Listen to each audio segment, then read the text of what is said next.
নমস্কাৰ, তোমালোকক মই মোৰ চেনেলটোলৈ স্বাগতম জনাইছোঁ। আজি মই ক্লাছ 6ৰ বিজ্ঞানৰ লেচন 2 অৰ্গেনিজম এণ্ড বায়'ডাইভাৰ্চিটি জীৱ আৰু জৈৱ বৈচিত্ৰ্য পাঠটোৰ প্ৰশ্ন উত্তৰসমূহ আলোচনা কৰিম। গতিকে তোমালোকে ভিডিঅ'টো প্ৰথমৰ পৰা শেষলৈকে চাবা। তোমালোকৰ অনুশীলনীৰ 1 নম্বৰ প্ৰশ্নটো হৈছে darken the circle of correct answer. শুদ্ধ উত্তৰৰ গোলটো সম্পূৰ্ণকৈ পূৰ কৰা। 1 নম্বৰ প্ৰশ্নটো হৈছে বাটাৰফ্লাইজ হেল্প প্লেণ্টছ ইন। ইয়াৰ শুদ্ধ উত্তৰ হৈছে অপশ্যন চি ৰিপ্ৰডাকশ্যন। তোমালোকে চি গোলটো পূৰ কৰিবা। তাৰপাছত 2 নম্বৰ প্ৰশ্নটো হৈছে পমেগ্ৰেনেট প্লেণ্ট ইজ এ। ইয়াৰ শুদ্ধ উত্তৰ হৈছে অপশ্যন চি হাৰ্প। গতিকে তোমালোকে চি গোলটো পূৰ কৰিবা। 3 নম্বৰ প্ৰশ্নটো হৈছে which of the following is not an aquatic plant. ইয়াৰ শুদ্ধ উত্তৰ হৈছে অপশ্যন বি জাছমিন। গতিকে তোমালোকে বি গোলটো পূৰ কৰিবা। তাৰপাছত 4 নম্বৰ প্ৰশ্নটো হৈছে the wings of birds R.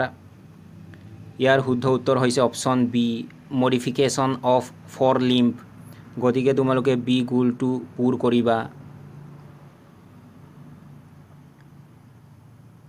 5 number প্ৰশ্নটো হৈছে what is the function of long fur in the body of animals living in colder reasons.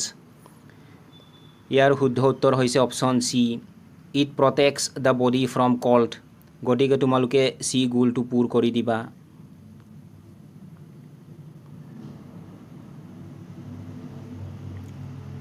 অসমীয়াখিনি মই তোমালোকক শুদ্ধ অপশ্যনটোত চিন দি দিছোঁ। তোমালোকে চাই চিন দি ল'বা।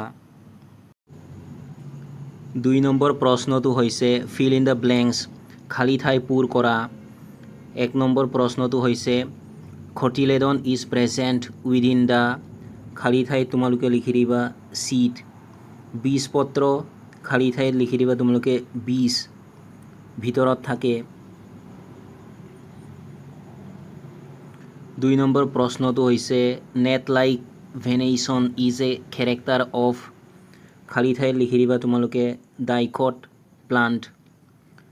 জালৰ দৰে হীৰাবিন্যাস খালী ঠাইত লিখি দিবা তোমালোকে দ্বিবীজপত্ৰী উদ্ভিদৰ চৰিত্ৰ। 3 নম্বৰ প্ৰশ্নটো হৈছে খেমেলছ ষ্ট'ৰ খালী ঠাইত লিখি দিবা তোমালোকে ফুড।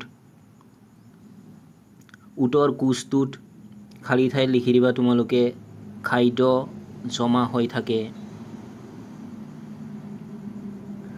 4 নম্বৰ প্ৰশ্নটো হৈছে the trees growing in mountain have.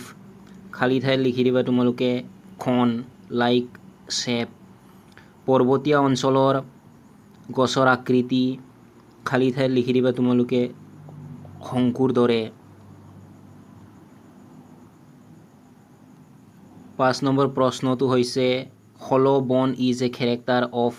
খালী ঠাইত লিখি দিবা তোমালোকে বাৰ্ডছ।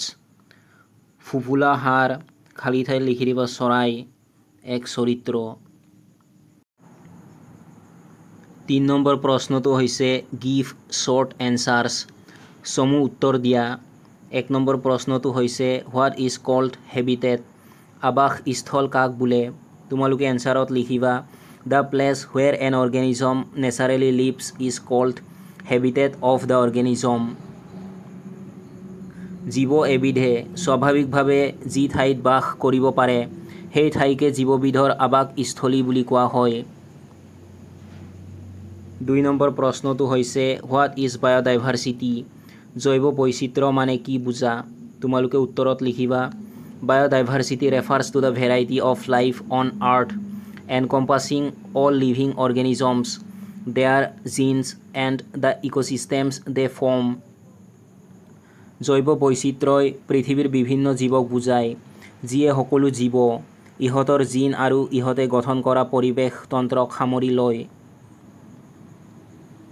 3 নম্বৰ প্ৰশ্নটো হৈছে how cacti are adapted to live in desert.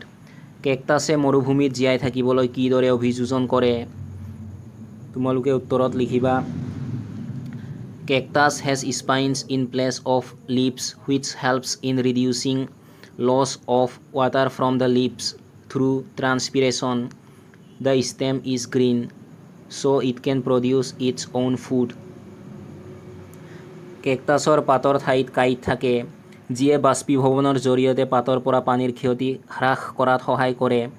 কেকটাছৰ গা গছ সেউজীয়া, সেইবাবে খাদ্য তৈয়াৰ কৰিব পাৰে। 4 নম্বৰ প্ৰশ্নটো হৈছে write 3 common characteristic features of living beings. জীৱৰ তিনিটা সাধাৰণ বৈশিষ্ট্য লিখা। তোমালোকে উত্তৰত লিখিবা 3 common characteristics of living beings are reproduction, growth and response to stimuli. জীৱৰ তিনিটা সাধাৰণ বৈশিষ্ট্য হ'ল প্ৰজনন, বৃদ্ধি আৰু উদ্দীপকৰ প্ৰতি সঁহাৰি। 5 নম্বৰ প্ৰশ্নটো হৈছে give 3 examples of plants having leaves with parallel venation. সমান্তৰাল শিৰাবিন্যাস থকা 3 বিধ পাতৰ উদাহৰণ দিয়া। তোমালোকে উত্তৰত লিখিবা 3 examples of plants having leaves with parallel venation are paddy, wheat and maize. সমান্তৰাল শিৰাবিন্যাস থকা 3 বিধ পাতৰ উদাহৰণ হ'ল ধান, ঘেঁহু আৰু মাকৈ।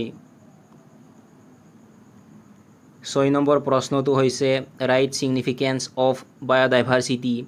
জৈৱ বৈচিত্ৰ্যৰ গুৰুত্ব লিখা। তোমালোকে উত্তৰত লিখিবা biodiversity is important for sustaining the environment's integrity and aesthetic value and the overall well being of all plant and animal species. পৰিৱেশৰ অখণ্ডতা আৰু নান্দনিক মূল্য আৰু সকলো উদ্ভিদ আৰু প্ৰাণী প্ৰজাতিৰ সামগ্ৰিক মংগলৰ বাবে জৈৱ বৈচিত্ৰ্য গুৰুত্বপূৰ্ণ। 7 নম্বৰ প্ৰশ্নটো হৈছে birds R important component of biodiversity, justify. চৰাই জৈৱ বৈচিত্ৰ্যৰ এক প্ৰয়োজনীয় অংশ ব্যাখ্যা কৰা। তোমালোকে এনচাৰত লিখিবা birds build nest on trees. Insects on trees are eaten by birds. As a result, the number of these organisms remain balanced. Some birds eat the fruits of trees. The seeds of the fruit come out along with the fishes and fall elsewhere. From these seeds, new plants grow. In this way, the number of trees increases. গছৰ ওপৰত চৰাইয়ে বাঁহ সাজে। গছৰ ওপৰত থকা পোক পৰুৱা চৰাইয়ে খায়। ফলত এই জীৱবোৰৰ সংখ্যা নিয়ন্ত্ৰিত হৈ থাকে। কিছুমান চৰাইয়ে গছৰ ফল খায়। ফলৰ গুটিবোৰ মলৰ লগতে ওলাই আহি অন্য ঠাইত পৰে। এই বীজবোৰৰ পৰা নতুন গছ গজি উঠে। এইদৰে গছৰ সংখ্যা বৃদ্ধি পায়। 4 নম্বৰ প্ৰশ্নটো হৈছে ৰাইট ট্ৰু অৰ ফল্ছ, শুদ্ধ নে অশুদ্ধ লিখা।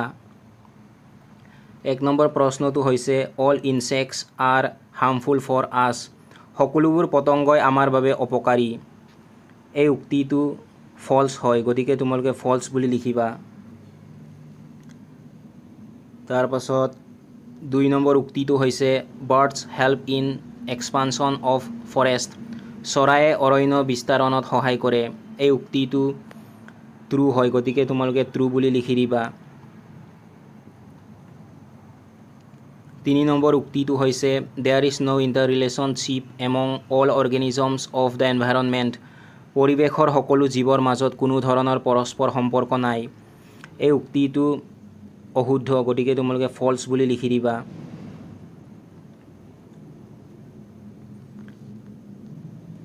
4 নম্বৰ উক্তিটো হৈছে the loss of biodiversity will affect our environment. জৈৱ বৈচিত্ৰ্যৰ অৱক্ষয়ে পৰিৱেশত প্ৰভাৱ পেলায়। এই উক্তিটো ট্ৰু হয়, গতিকে তোমালোকে ট্ৰু বুলি লিখি দিবা। 5 নম্বৰ উক্তিটো হৈছে no' organism can survive in extreme cold regions. অতিপাত ঠাণ্ডা ঠাইত কোনো জীৱই জীয়াই থাকিব নোৱাৰে। এই উক্তিটো মিছা হয়, গতিকে তোমালোকে ফল্ছ বুলি লিখিবা।